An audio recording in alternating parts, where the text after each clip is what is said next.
Demonstrations have taken place following a prayer mass in Iran's capital as protesters voice their anger about the war with the US and Israel.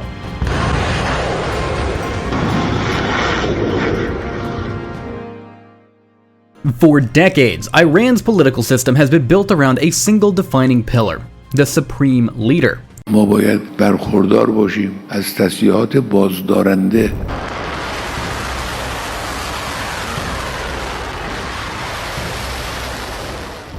That position was not symbolic. It was the center of gravity for the entire state. The military answered to it. The intelligence apparatus answered to it. The judiciary derived its authority from it. Major foreign policy decisions flowed through it. In practice, the supreme leader was the ultimate decision maker in the Islamic Republic. So when that figure is suddenly removed through targeted military action, the shock is not just political. We have a bit of breaking news that has just come in. Right now, the Iranian state media is telling the people of Iran that the Ayatollah has been killed. Again, Iran's state-run media is now confirming that the Ayatollah has been killed. It's structural. The recent strikes that reportedly killed Iran's supreme leader, along with multiple high-ranking military and security officials, marks one of the most consequential escalations in the modern history of the region. For years, tensions between Iran, Israel, and the United States have unfolded through proxy battles, cyber operations, sanctions, and periodic airstrikes. But direct attacks on senior political leadership, they represent a dramatic shift in the rules of engagement. This wasn't simply a military strike on infrastructure or weapons facility. It targeted the core leadership network of the Iranian state. That distinction matters because states can rebuild factories and replace equipment. But replacing entrenched political authority and elite coordination is far more complicated. In the immediate aftermath, Iran's government moved quickly to frame the event as an act of aggression and martyrdom. State media broadcasted emergency statements, public mourning was declared, officials emphasized continuity, arguing that institutions, not individuals, defined the Islamic Republic. The goal of that messaging is clear: prevent panic, prevent fragmentation, and signal that the system survives even if one leader does not. But messaging alone does not resolve a succession crisis. Under Iran's constitution, the Assembly of Experts is responsible for selecting a new supreme leader. In theory, that process is structured and institutional. In reality, it unfolds within power struggles between competing factions, particularly hardline clerical networks and the increasingly powerful Islamic Revolutionary Guard Corps.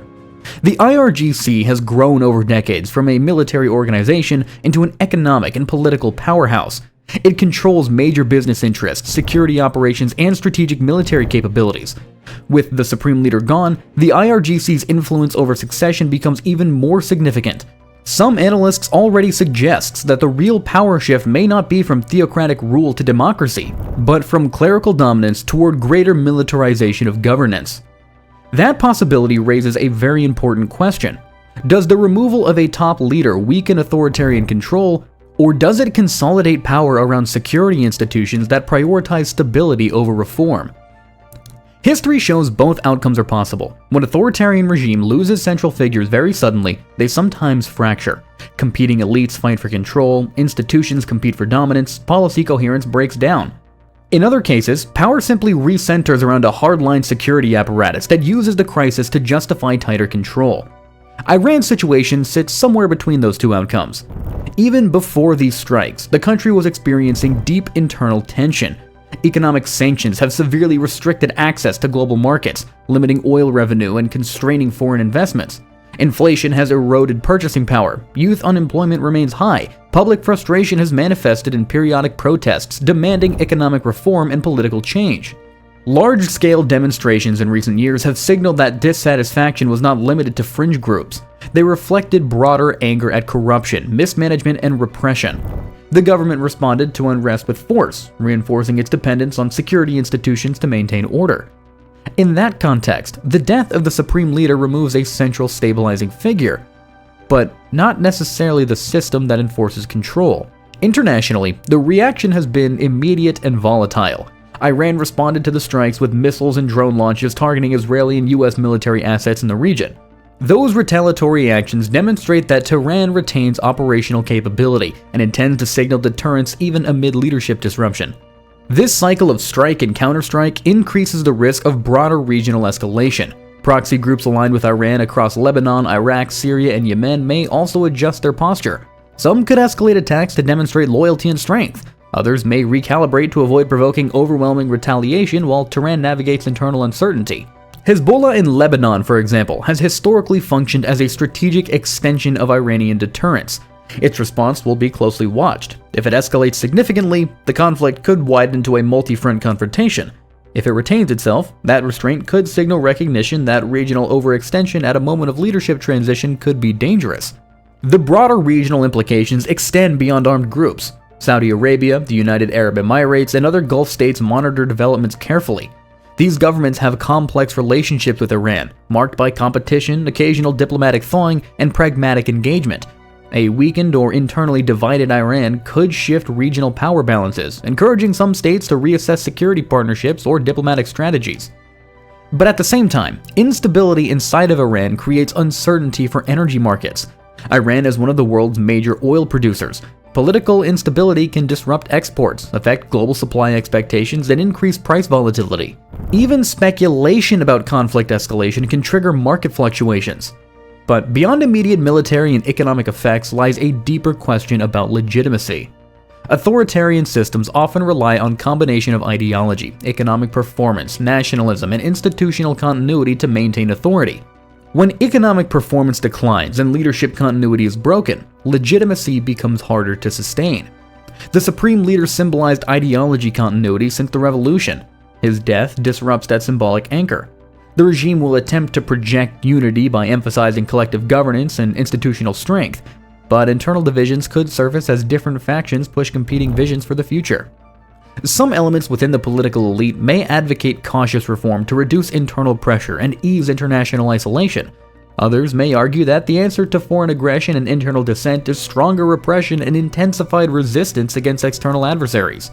Whichever faction prevails will shape Iran's trajectory for years. There's also the possibility of public reaction becoming more unpredictable. In the short term, state security forces are likely to increase surveillance and control to prevent protests from turning into broader mobilization. However, if segments of the population interpret that leadership vacuum as an opening, demonstrations could resurface with renewed intensity. Political transitions under pressure rarely unfold smoothly. They often involve power consolidation behind closed doors while public uncertainty grows. From a strategic perspective, the decision to target top leadership represents a deliberate escalation. Decapitation strikes are intended to disrupt command structures, weaken coordination, and force adversaries into reactive positions. But such tactics carry risk. Removing a leader can create unpredictability rather than compliance. It can also harden opposition and reduce the possibility of diplomatic engagement. Whether this strike ultimately weakens Iran's regional posture or triggers deeper militarization depends on how internal power struggles resolve and how external actors respond. If the succession process produces relative stability and continuity, Iran's institutions may absorb the shock and reassert centralized control. In that scenario, policy direction might remain largely consistent, even under new leadership. If, however, elite divisions intensify and competing power centers challenge one another, the system could experience prolonged instability. That instability could reduce Iran's ability to coordinate proxy operations or project influence abroad, at least temporarily. The long-term outcome may not be defined solely by who replaces the supreme leader, but by whether that replacement commands loyalty across the military, clerical establishment, and security apparatus. For the region, this moment could mark either a recalibration of deterrence or the beginning of a prolonged escalation cycle.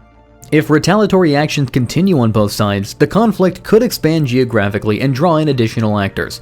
If diplomatic channels reopen amid uncertainty, there may be attempts to stabilize tensions despite the shock. What remains clear is that leadership elimination at this level reshapes strategic calculations for every actor involved.